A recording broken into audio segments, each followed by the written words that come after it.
The wind was a sculptor on that high, lonely prairie, carving the dust into ghosts that danced and died against the grey timber of the cabin. It was a land of harsh truths and long silences, and Elias was a man made in its image. He moved with the spare economy of someone who has learned that waste, of motion or of words, is a luxury.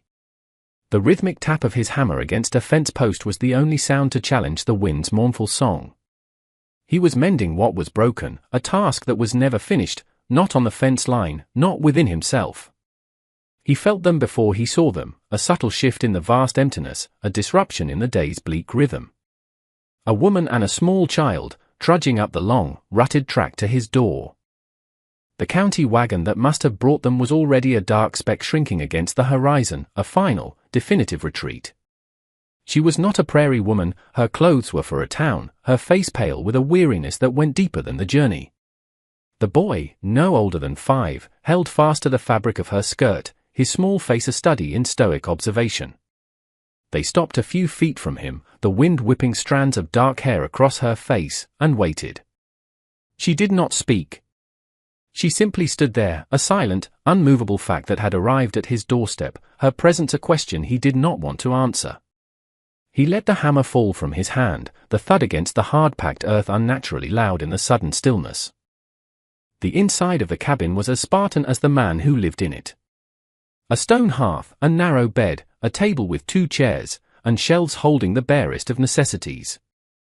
The air smelled of wood smoke and solitude. Elias ladled water from a bucket into 2 tin cups, his movements deliberate, slow. He set them on the table, a silent offering. The woman, Ilara, guided the boy to a chair and pushed the cup towards him before taking her own. Her hands, he noticed, were raw and chapped, but they moved with a gentle certainty as she smoothed the boy's hair. The silence stretched, thick and heavy, broken only by the child's soft sips. Finally, she reached into the pocket of her worn coat and pulled out 2 items. The first was a piece of paper, folded into a tight square, its creases worn nearly through. The second was a $5 bill, crumpled and soft as old cloth. She slid them across the rough-hewn table. He did not touch them. He looked at her, his gaze unwavering. "Caleb sent me," she said, her voice raspy, as if pulled up from a deep, dry well. "He said you would honor it." Elias's eyes flickered to the paper. He knew his brother's hand, the way he pressed the pen to the page. The $5 sat beside it, an insult and a plea all at once. "The justice of the peace," she added, a faint tremor in her voice. "It's for him."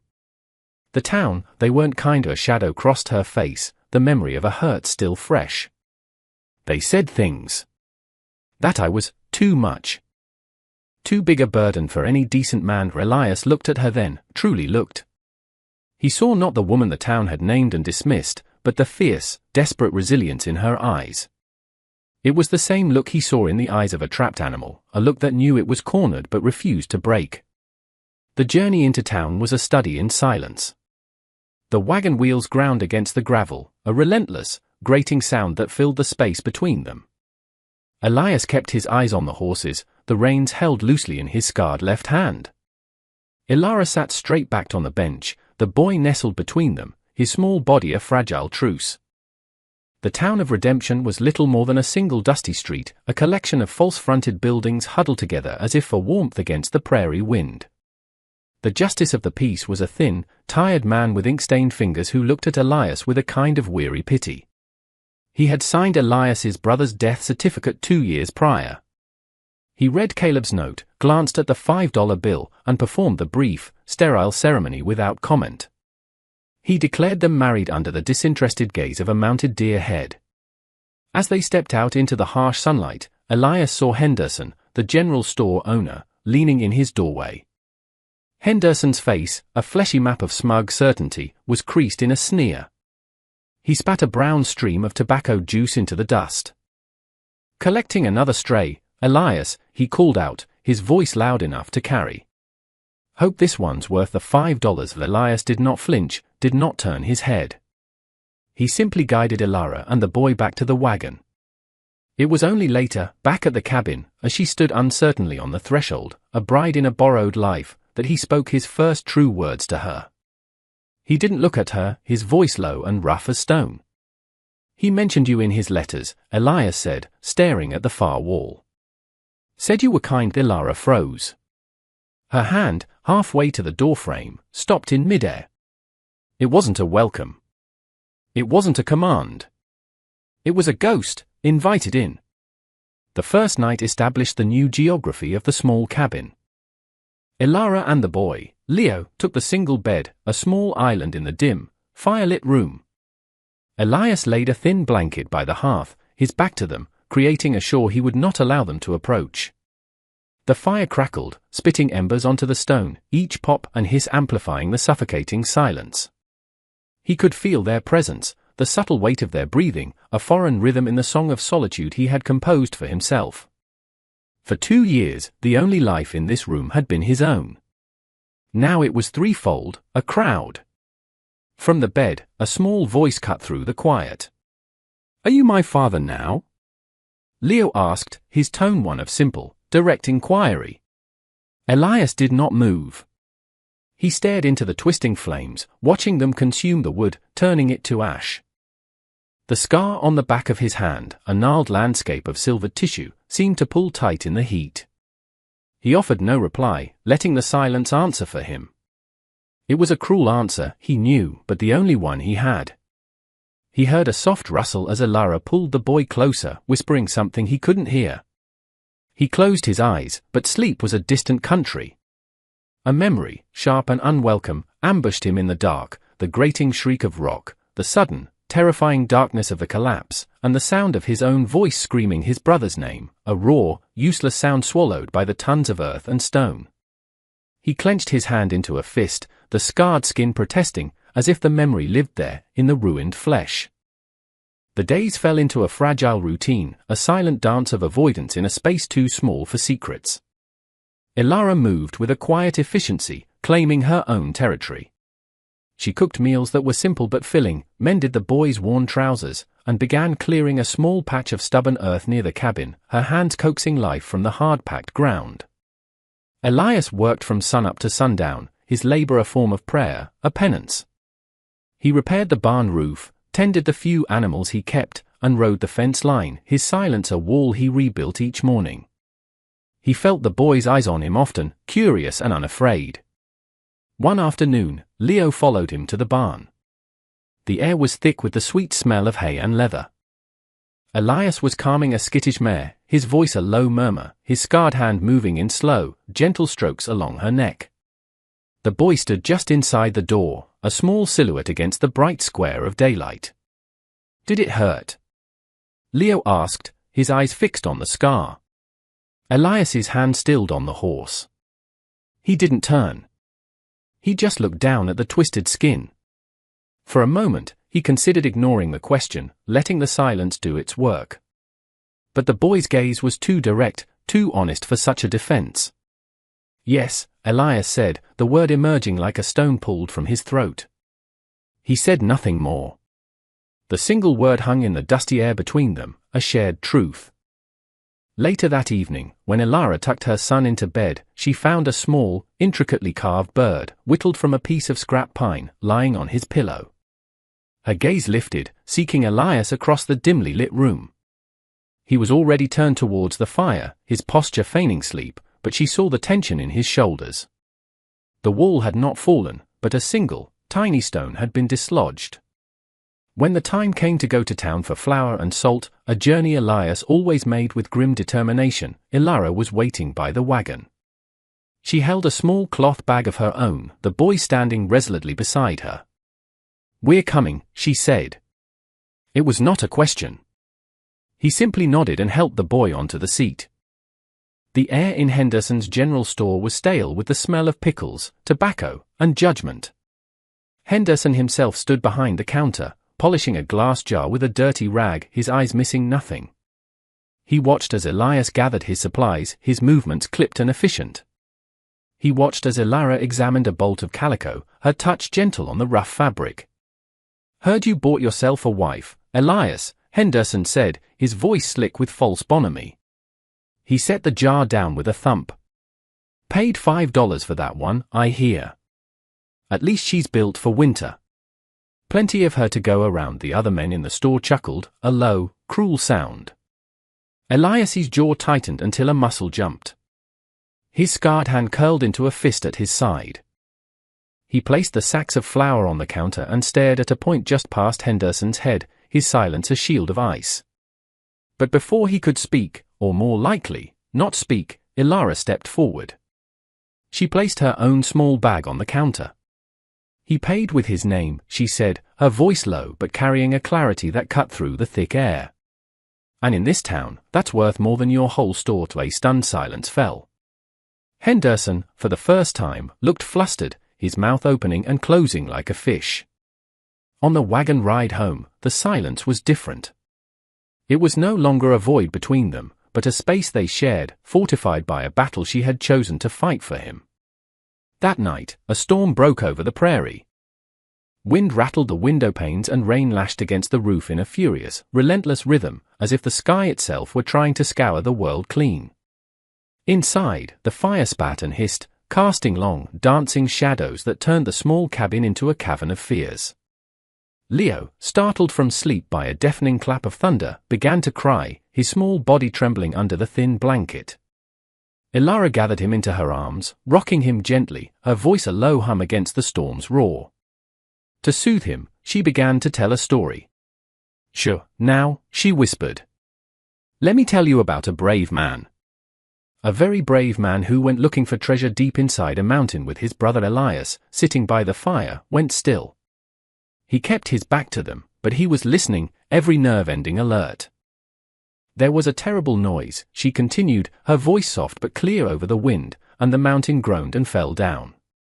The man's brother was trapped inside the dark. But the man, he didn't run. He stayed.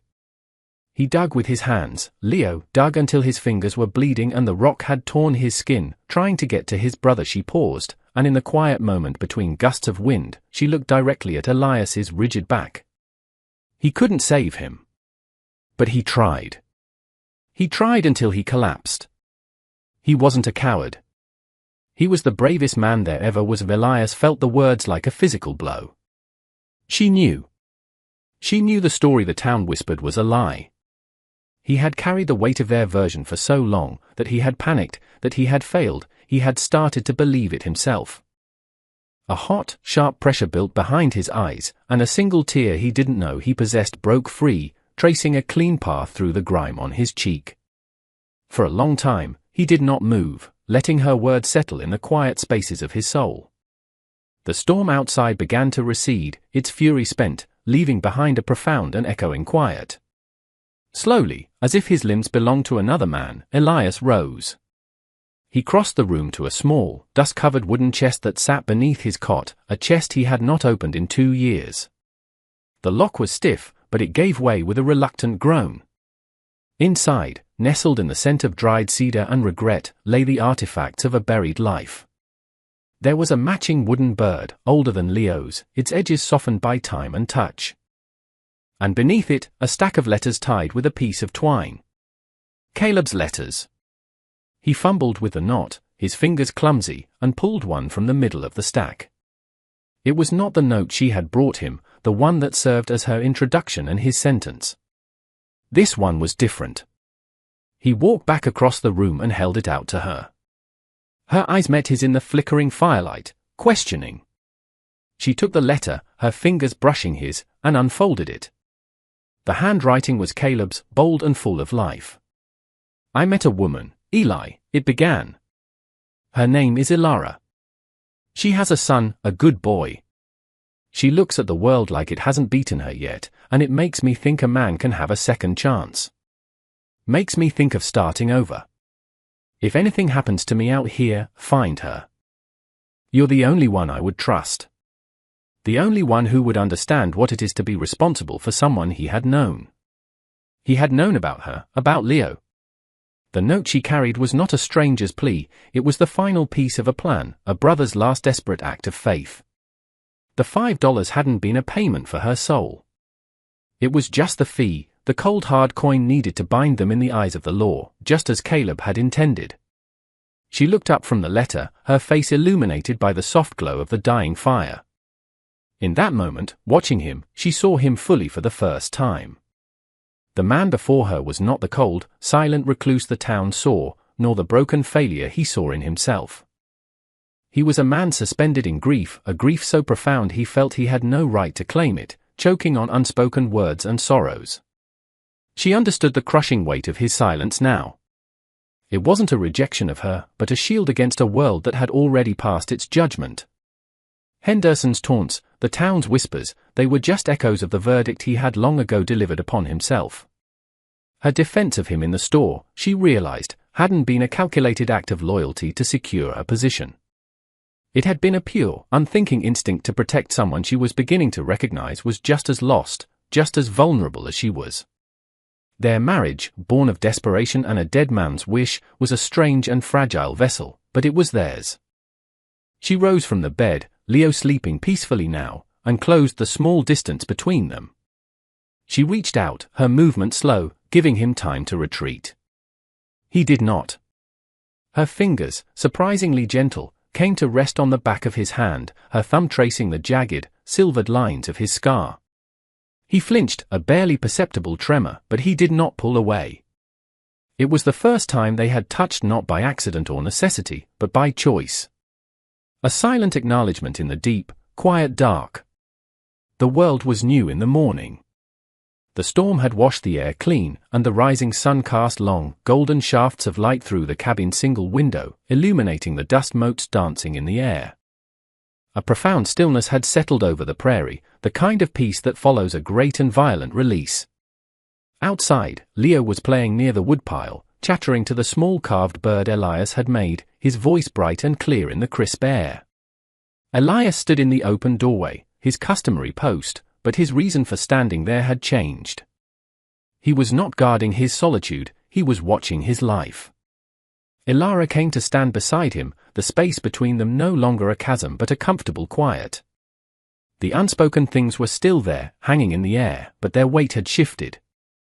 It was no longer the crushing burden of the past, but the substantial, hopeful weight of a future. She held the letter he had given her last night, the paper soft in her hand. Caleb wrote about a claim, she said, her voice even, not looking at him but at the distant, blue-hazed mountains that fringed the horizon. He said he found something. Before the collapse. He said it was for us. The word hung in the air. Us. A word that had not existed in this place yesterday. Elias followed her gaze to the mountains, those jagged teeth on the edge of the world where he had lost his brother and found his shame. He looked at the boy, so small and fearless against the vast landscape. Then, finally, he looked at her. Her face was calm, resolute. A new layer of truth had been revealed, a responsibility that went beyond shelter and food. It was a legacy. A map. A reason. He gave a slow, almost imperceptible nod, a gesture of acceptance that was more eloquent than any word he could have spoken. The story was not over. It had just begun.